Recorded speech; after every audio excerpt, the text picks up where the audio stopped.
સલામતી સપ્તાહ અંતર્ગત આરોગ્ય વિભાગ તરફથી 108 ટીમમાં દેવપુરાણીભાઈ અને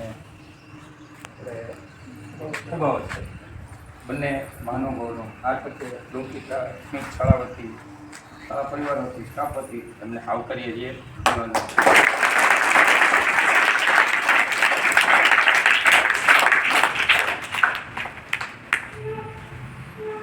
આમ તો તમે 108 વિશે જાણતા જ હશો. જાણો છો ને? ક્યારે શરૂઆત થઈ? કયા રાજ્યથી શરૂઆત થઈ ભારત દેશમાં? તેલંગાણા. એમાંથી નતું પડ્યું ત્યારે આંધ્રપ્રદેશ. અને શરૂઆત આ 108 નો વિચાર કોને આવ્યો? એ રાજુભાઈ એક સત્યમ કંપનીના માલિક હતા. મનમોહનસિંહ ત્યારે આપણા ડૉક્ટર મનમોહનસિંહ વડાપ્રધાન ત્યારે એ તેલંગાણા આપણે આંધ્રપ્રદેશની અંદર મુલાકાતે કંઈક કાર્યક્રમમાં હતા ને આ બંને હતા કે ભાઈ આરોગ્ય માટે શું કર્યા જેવું મનમોહનસિંહે પૂછ્યું રાજુભાઈ. તો એણે આવી એક સૂચન આપ્યું કે સાહેબ તમને તો સલાહ કે સૂચન ન અપાય કે તમે તો વડાપ્રધાન કહેવાઓ, પણ ત્યારે સહેજ એને એવું કીધેલું કે ભાઈ તમે ક્યાંક આરોગ્યમાં સારું શું કરી શકાય. ત્યારે એમણે આ એક સૂચન કરેલું અને એમનો અમલ ત્યારથી એ રાજ્યની અંદર શરૂઆત થઈ. પછી ધીમે ધીમે બીજા રાજ્યો અન્ય રાજ્યોમાં આખા દેશ લેવલે શરૂઆત થઈ. બરાબર? એટલે 108નું ક્યારેય પૂછે તો એટલું આપણું જનરલ નોલેજમાં આપણને ખ્યાલ હોવો જોઈએ. તારીખનો ખ્યાલ હોય તો વાંધો ના આવે, પણ 2008 તારીખ 29 ઓગસ્ટ 2008 અને કયું રાજ્ય હતું પેલું? બરાબર? એટલે હવે યાદ રાખજો. હવે વિશેષ કે ભાઈ આમાં શું કઈ સુવિધા કઈ ઇમરજન્સીમાં આ તે તો બંને મહાનુભાવોને કહીએ કે આ તકે આપણે બંને મહાનુભાવોને સમિશનને વિનંતી કરો. 108 અથવા 112 અત્યારે નવો નંબર આવી ગયો છે 112. બરાબર? એમાંથી ગમે તે લગાડો, તમને ઇમરજન્સીમાં કદાચ ફાયરની જરૂર હશે, પોલીસની જરૂર હશે, કે કોઈ મેડિકલ જરૂરિયાત હશે, બરાબર છે, એમ્બ્યુલન્સની, તો એ બધી તમને આ નંબર દ્વારા મળી જાય. બરાબર? પહેલાં સિસ્ટમ એવી હતી કે તમે 108માં ફોન કરો, બરાબર, એટલે તમારું એડ્રેસ પૂછે, તમારું ગામ પૂછે, તાલુકો પૂછે, જિલ્લો પૂછે, બરાબર છે, અને ત્યાંથી એ લોકો અમને કોલ કરતા, બરાબર છે. પછી અમને એ લોકો કહેતા કે ભાઈ આ રીતનો આ તાલુકાના આ જિલ્લાનું આ ગામ છે, ત્યાંનો કેસ છે, બરાબર છે. હવે એ સિસ્ટમ નથી. હવે સિસ્ટમ આખી ડિજિટલ થઈ ગઈ છે અને અમારું બધું વર્ક પેપરલેસ થઈ ગયું છે, બધું ઓનલાઈન એપ દ્વારા. એટલે 108માં તમે ફોન કરો એટલે જે વ્યક્તિ જ્યાંથી વાત કરતો હોય એનું લાઈવ લોકેશન, કરંટ લોકેશન અમારી જે ઓફિસ છે ને ત્યાં જનરેટ થઈ જાય છે, બરાબર છે. પછી નજીકમાં જે પણ એમ્બ્યુલન્સ દેખાતી હોય, બધી એમ્બ્યુલન્સમાં જીપીએસ સિસ્ટમ ફિટ કરેલી છે. જીપીએસમાં ખબર પડે ને બધાને એમ્બ્યુલન્સ ક્યાં જાય છે, કેટલી સ્પીડે જાય છે, કઈ જગ્યાએ છે, બરાબર છે. એના આધારે સીધો અમારામાં કેસ અસાઇન થાય. હવે કેસ અસાઇન થાય એટલે પહેલાં તો ફોન કરતા, એમાં સમય લાગતો. હવે એવું નથી. હવે સીધું મોબાઈલમાં કેમ આપણે વોટ્સએપમાં કોઈકને મેસેજ કરીએ અને નોટિફિકેશન પડે, એવું અમારામાં કેર એપ બનાવેલી છે. એમાં સીધું નોટિફિકેશન પડે અને બંને પાયલોટ, અમારી પોસ્ટને EMT કહેવાય, ઇમરજન્સી મેડિકલ ટેકનિશિયન, અને આ જે ડ્રાઈવર છે ડ્રાઈવર નથી પણ પાયલોટ કહેવાય છે, બરાબર છે. એટલે બંને પાસે એક CUG મોબાઈલ હોય છે. એમાં સીધું નોટિફિકેશન પડે એટલે જોરદાર સાયરન વાગે એટલે તરત એમાં બધી ડિટેલ આવી જાય, કોણે ક્યાંથી કોલ કરેલો છે, શું ઇમરજન્સી છે, બરાબર છે. એટલે તમને ક્યાંય પણ એવું લાગે કે ભાઈ કોઈ એક્સિડન્ટનો બનાવ છે, બરાબર છે, પછી કોઈને કેવા કેસમાં તમે એમ્બ્યુલન્સ બોલાવી શકો એમ, કે કોઈને તાવ આવ્યો છે, આંચકી આવે છે, બરાબર છે, બીપીની તકલીફ છે, ડાયાબિટીસની તકલીફ છે, શુગર ઘટી ગયું છે, બરાબર છે, પછી પ્રસૂતા માટે આવા બધા કેસમાં તમે એમ્બ્યુલન્સ બોલાવી શકો છો. હવે આપણે 108માં જોકે સાધનો તો ઘણા છે. એમ્બ્યુલન્સમાં ટોટલ 4 જાતના સ્ટ્રેચર આવે છે. આ જે સ્ટ્રેચર છે કોલેપ્સેબલ સ્ટ્રેચર છે, જે આખું નીચે પણ પડી જાય અને આ રીતે ઊભું પણ થઈ જાય, બરાબર છે. બીજું સેકન્ડ આ છે સ્પાઇન સ્ટ્રેચર. આ સ્ટ્રેચરનો ઉપયોગ જ્યારે કોઈ પણ દર્દીને કોઈ પણ જાતની ઈજા થઈ હોય, અગાસી ઉપરથી પડી ગયા હોય, એક્સિડન્ટ થયું હોય, હાલતા પડી ગયા હોય, કોઈ પણ જાતની ઈજા થઈ હોય ત્યારે એને વાપરવામાં આવે છે, બરાબર છે. બીજું છે જોલી સ્ટ્રેચર. આપણે ગોદડામાં કેમ બધાને ઉચકીએ, ટીંગાટોળી કરીએ એ રીતનું, બરાબર. અને આ છે સ્કૂપ સ્ટ્રેચર. આ સ્ટ્રેચરનો ઉપયોગ જ્યારે કોઈ પણ દર્દીને ફ્રેક્ચર થયું હોય, એક અથવા એક કરતાં વધારે ફ્રેક્ચર થયેલા હોય, માની લો કે ડાબા પગમાં અને જમણા હાથમાં અથવા બંને પગમાં બંને હાથમાં, તો એ દર્દીને આ સ્ટ્રેચરનો ઉપયોગ કરવામાં આવે. શું કામ કરવામાં આવે એ તમને કહું કે જ્યારે કોઈ પણ વ્યક્તિ પડી જાય કે એક્સિડન્ટ થાય અને ફ્રેક્ચર થાય, બરાબર છે, તો એની ઈજામાં વધારો ના થાય. જો એને હલનચલન કરીએ તો એની ઈજામાં વધારો થાય, બરાબર છે. તો આપણે એને આ સ્ટ્રેચર અને આ સ્ટ્રેચર બંને સ્ટ્રેચર દ્વારા લઈએ તો એને હલનચલન કર્યા વગર આપણે સીધું હોસ્પિટલ શિફ્ટ કરી શકીએ, બરાબર છે. પછી હવે આપણે એમ્બ્યુલન્સમાં ઇન્સ્ટ્રુમેન્ટ છે, આ તો કોઈ જોયું નહીં હોય, પલ્સ ઓક્સીમીટર કહેવાય આનો શેમાં ઉપયોગ થાય? કોરોનામાં જોયું હશે તમે બધાએ, ત્યારે ખાલી આંગળીમાં રાખતા ઓક્સિજન સેચ્યુરેશન માટે અને હૃદયના ધબકારા. આ છે ટોર્ચ, આ તો બધાને ખબર હશે. શેમાં ઉપયોગ થાય? મોઢામાં નહીં, નકરું મોઢાનું નથી, મોઢામાં હા આંખમાં શું જોવાનું? નહીં જોયું. આંખની કીકીઓની તપાસ, આંખની કીકીનું રિએક્શન, એના ઉપરથી ખ્યાલ આવે. આ તો બધાને ખબર હશે. એનું કહેવાય શું? અને શેમાં ઉપયોગ થાય? બે ઉપયોગ છે, બે ઉપયોગ છે. તાપમાન માટે પણ તાવ, બીજું હે શરદી ને ઉધરસ. જેમ તાપમાનમાં માપવાનું આવ્યું, બરોબર, તો વધારે છે કે નહીં એ આના દ્વારા ખબર પડે. ઘટી ગયું છે તો એ પણ આના દ્વારા જ ખબર પડે. ઘટે ક્યારે?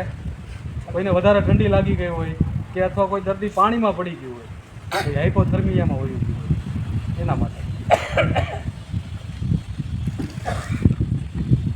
આ છે ગ્લુકોમીટર, જોયું છે કોઈ?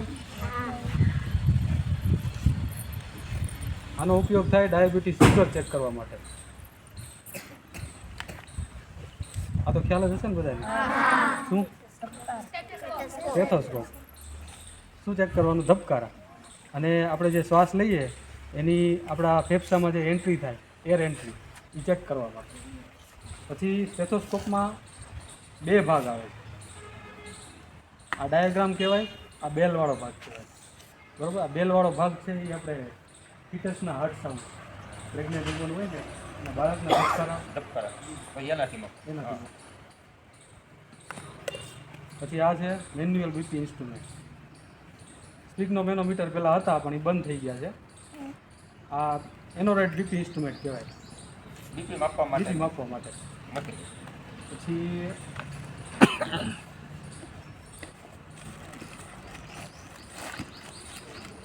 આવું કોઈ નહીં જોયું હોય ત્યારે.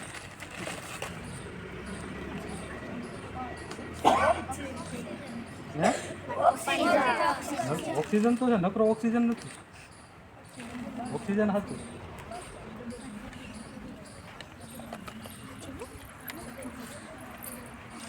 આને કહેવાય Ambu bag. Ambu bag AMBU. એ એટલે આર્ટિફિશિયલ, એમ એટલે મેન્યુઅલ, બી એટલે બ્રીધિંગ અને યુ એટલે યુનિટ. જ્યારે કોઈ દર્દી પોતાની જાતે શ્વાસ ના લઈ શકે, બરાબર છે, તો ત્યારે એને કૃત્રિમ શ્વાસોશ્વાસ આપવા માટે અંબુ બેગનો ઉપયોગ કરવામાં આવે છે, બરાબર છે. આમાં અલગ અલગ સાઇઝ. આ એડલ્ટનું, એડલ્ટ એટલે મોટા હોય એના માટે. પછી ચાઇલ્ડનું આવે અને એક લિયોનેટલ આવે, જે તાજું જન્મેલું બાળક હોય ને એના માટેનું. પછી આ છે ડિલિવરી કિટ. આ જ્યારે કોઈ પણ પ્રસૂતાને ડિલિવરી થાય એમ હોય ત્યારે એમાં જે કાંઈ જરૂરી સાધનો છે આમાં હોય છે, અવેલેબલ હોય છે. ટોટલ 15 આઈટમ આવે. અને અમારી એમ્બ્યુલન્સમાં આમ તો ઘણાય life saving drug, life saving એટલે જીવન બચાવે એવી દવાઓ, બરાબર છે. એમાંનું આ એક છે એન્ટી સ્નેક વિનમ, શોર્ટ ફોર્મ કહેવાય ASV, સ્નેક એન્ટી સ્નેક વિનમ. જ્યારે કોઈ પણ વ્યક્તિને સાપ કરડે ત્યારે ઉતારવા જવાનું નથી, સીધી એમ્બ્યુલન્સ બોલાવી લેવાની, બરાબર છે. અને આ એન્ટીડોટ જ્યારે સાપ કરડે એના અડધી કલાકની અંદર જો દર્દીને મળી જાય, બરાબર છે, તો એનું 99.99% એનું જે શું કહેવાય લાઈફ સેવ થઈ જાય. અને આ જે એન્ટીડોટ છે ને એ 4 જાતના સાપમાંથી બનાવવામાં આવે. એમાં છે ઇન્ડિયન કોબરા, પછી છે કોમન ક્રેટ, કાળોતરો, પછી 100 સ્કેલ વાઇપર અને રસેલ વાઇપર, ચારનો એન્ટીડોટ બનાવવાનો. એ આપણે ચારે પાંચમા વાળાને ભણવામાં આવે ચારે ઝેરી સાપ. અને આપણા ભારતમાં 4 સાપ જ ઝેરી છે. હવે એના 2 પગમાં અને બંને હાથમાં ફ્રેક્ચર થયું છે. હવે એને આપણે ઉપાડીએ તો એની ઈજામાં વધારો થાય, બરોબર છે. એટલે આપણે એને હલાવ્યા વગર અમારા એમ્બ્યુલન્સમાં લોડ કરશું, બરોબર છે.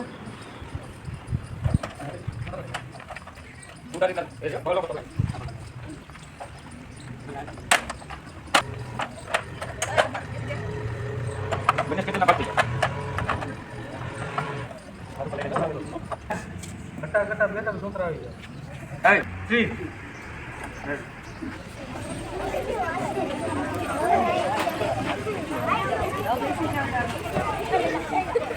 આવો બેસી જા.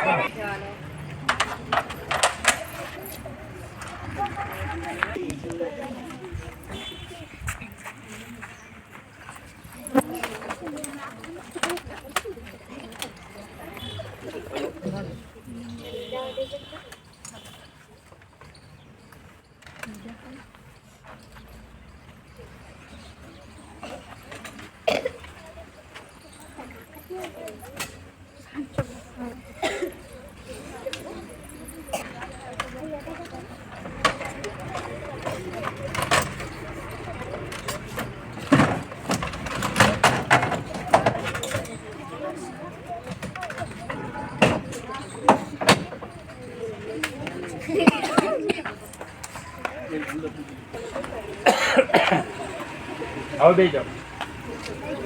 હાલો, આંગળી ઊંચી કરવાની. પીળા કલરનું સ્કેચર. બોલો મારો ભાઈ. વ્યક્તિને હાથ પગમાં ફ્રેક્ચર થયું હોય તેને એમાં ઈજા થયા વગર ઈજાવાળા ગમે વ્યક્તિને આ સ્ટેશનમાં લેવા ખબર છે. કારણ કે આ સ્ટેશનનું નામ છે સ્પાઇન સ્ટેશન. હવે આપણા શરીરનો આખો આધાર સ્તંભ આપણી કરોડરજ્જુ છે, બરોબર છે. જો એમાં ફ્રેક્ચર થાય, એમાં ઈજા થાય અને એ હલનચલન થાય તો કોઈ પણ વ્યક્તિને એવું પણ બની શકે કે આખી જિંદગી પોતે ચાલી જ ના શકે. એટલે એ ઈજા ના વધે એટલા માટે આનો ઉપયોગ કરવામાં આવે. તમે કદાચ ક્રિકેટ મેચમાં જોયું હશે, કોઈ ખેલાડીને બોલ વાગે પડી જાય ત્યારે આવું આ રીતનું સ્ટ્રક્ચર લઈને જોડતા હોય છે. 2 જણા કે 4 જણા જેવી શરીર પતલો હોય તો 2 જણા હોઈ જાય, બોડીમાં હોય તો 4 જણા જોઈએ. આવડી કેવી બોટલ બતાવી હતી. એ દવા શેના માટે હતી બોલવાની નથી. બોલવી સરસ, વેરી ગુડ. અને ઝેરી સાપ કેટલા પ્રકારના છે ભારતમાં? 4 નામ આવડે ને? ઓકે. અને એ 4 એની સિવાયના કોઈ કરડા હોય એ બિનઝેરી છે, પણ આપણને ખબર નથી કાંઈ કે આ ઝેરી છે કે બિનઝેરી છે. અને તમારે ક્યારેક ગળામાં પહેરવો હોય, હાથમાં રમાડવા હોય, આ છે તો ક્યારેક આપણે જવું હિંગોળગઢ, ત્યાં તમને સાપ આમ ગળામાં આપશે, હાથમાં આપશે, કમરે બાંધી લેવાનો. બરાબર, એ બિનઝેરી છે. એ બિનઝેરી છે, પણ કોઈનો જીવ ન હોયો જાય એ ધ્યાન રાખો. પાછું આમાં એવું હોય ક્યારેક સાપ લીધો ન હોય ને ગળામાં નાખે તો પાછો જીવ એવી હોય એ ડરપોક કહેવાય બધું. એટલે ઘણું બધું આમાં તમને સાધનોની આ તે માહિતગાર કર્યા કે આમાં કઈ કઈ સુવિધા અને ક્યારે ક્યારે કઈ કઈ ઇમરજન્સીમાં આનો લાભ મળે છે આપણને 108નો. કઈ કઈ ઇમરજન્સી? કોઈનો અકસ્માત થયો હોય તો, કોઈને વાગ્યું હોય, તાવ હોય, કોઈ ચક્કર આવ્યા હોય, કોઈ બીપી લો થઈ ગયું હોય, એટેક આવ્યો હોય, ટોટલ પ્રસૂતિ હોય, બરાબર. ટોટલ 4 જાતના ડિલિવરી કેસ હોય. એક ડિલિવરી કેસ, પછી છે ટ્રોમા એટલે ઈજાના કોઈ પણ કેસ, બરોબર છે. પછી મેડિકલ કેસ, તાવ આવ્યો હોય, હૃદય રોગનો હુમલો આવ્યો હોય, બરોબર છે.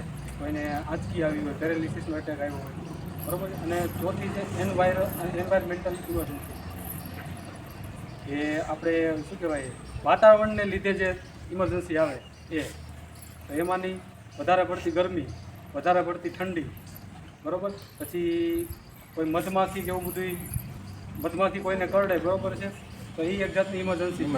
એને પહેલાં રિએક્શન આવે અને રિએક્શનની ઉપરનું જે સ્ટેપ કહેવાય ને એને એનાફાઇલેટિક રિએક્શન કહેવાય, જે જીવલેણ છે. ઇમરજન્સી છે ચોકિંગ. ચોકિંગ કોઈને ખબર છે? ગળામાં કાંઈ પણ ફસાઈ જવું ખાતા ખાતા. આપણે ઘણા એમ કે ને વડીલો કરવાનું નહીં. શાંતિથી જમી લેવાનું મોંઘા મોઢે, બરાબર છે. તો આપણે અહીંયા એવા બનાવ ઓછા બને છે, કારણ કે આપણે શું કહેવાય રોટલી ને એવું બધું ખાઈએ છીએ. અને આ બધી ફોરેન કન્ટ્રીમાં વધારે બને છે. જે લોકો બ્રેડ ને પાઉં ને એ બધું ખાય છે ને એ લોકોને આવું બનવાની શક્યતા રહે. ચોકિંગ એટલે આપણી જે શ્વાસ નળી છે ને એના આડો કોઈ પણ ફૂડ પાર્ટિકલ ફસાઈ જાય. અને એનું એક સાઇન છે, કોઈ પણ માણસ આમ જ્યારે કરતો હોય ને એ યુનિવર્સલ સાઇન ઓફ ચોકિંગ કહેવાય. અને ગળામાં કાંઈ પણ વસ્તુ ફસાઈ ગઈ. બધું માર્ગદર્શન આપણને બંને મહાનુભાવોએ સાહેબોએ આપ્યું કે આપણે અમને શાળા પરિવાર વચ્ચે અને આપણે એવી આશા રાખીએ કે સાહેબોનો બહુ આપણને જરૂર ન પડે. ના પડે ને ભગવાન આપણને હાજર નરવા રાખે. અને જરૂર એટલે જરૂર પડે ત્યારે યાદ કરવાના કરજો તે. કરજો તે એવું નથી કહેતા, પણ આપણને આપણી તંદુરસ્તી સારી રહે એટલે આપણે એની બહુ જરૂર પડે નહીં. એવો આપણે ખોરાક ને આપણે રહેણી કહેણી રાખવાની, એટલે આપણે બહુ બીમાર પડીએ નહીં. બધી વાત કરી આપણે પ્રાર્થનામાં જ વાત કરી તો ભાઈ લોકેશન કે આવું બધું થાય ધ્યાન રાખવાનું. સર જે આપણે કેમ કે ત્યાં એમ્બ્યુલન્સ જઈ ન શકે તે જગ્યાએ સ્ટ્રેચર છે ને ખેતરથી લઈ આવવાના ત્યાં ત્યાં એમ્બ્યુલન્સ સ્ટ્રેચર છે, ગમે એ સ્ટ્રેચરમાં લઈ શકાય. અને ક્યાંક વાડી વિસ્તાર હોય તો એમ્બ્યુલન્સ ન જઈ શકે તો પોતાને વાડી સનેડાતો છે. તમે એનો પ્રશ્ન રેડી હતો સમજાણું અને અથવા કંઈક દાદરામાં કંઈક વચ્ચે ફસાણો હોય ગ્રીલમાં તો શું કરવું ત્યાંથી લઈને પછી આપણે કેમ કીધું સ્ટ્રેચર લાવવાનું કે જો ટીંગાટોળ કરી. સ્ટ્રેચર ન ચલો હવે કોઈ પ્રશ્ન બીજો બોલો. સર વાડી વિસ્તારમાં એમ્બ્યુલન્સ કે સ્ટ્રેચર ન પડી શકે તો કોઈકનો હાથ પગ ભાંગ્યો તો સોનેડામાં કેવી રીતે?